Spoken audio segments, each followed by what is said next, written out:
Hey, what's going on, you guys? So in today's video, I am going to walk you through how to recover Twitter account without email or phone number. So let's start. So I have here Twitter already opened. Now, if you are in a situation where you need to recover your Twitter account but you have no access to your email or phone number that is linked to this Twitter account, what you can do is actually to go to Twitter's Help Center.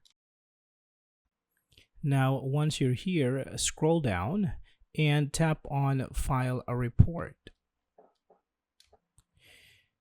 Now here, tap on I need login and account support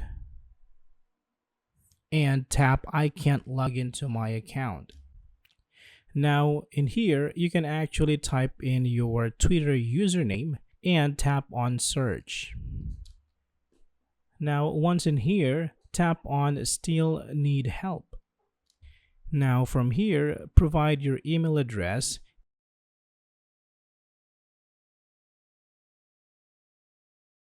and write some description of your problem.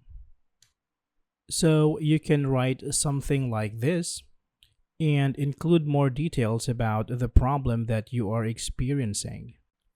Now after this one, you need to complete a verification process, and after that, tap on submit. Now Twitter team is going to get back at you within 24 hours and you should be good to go. So that's it for this video, guys. I hope this is helpful for you. Thank you for watching and I will see you on the next one.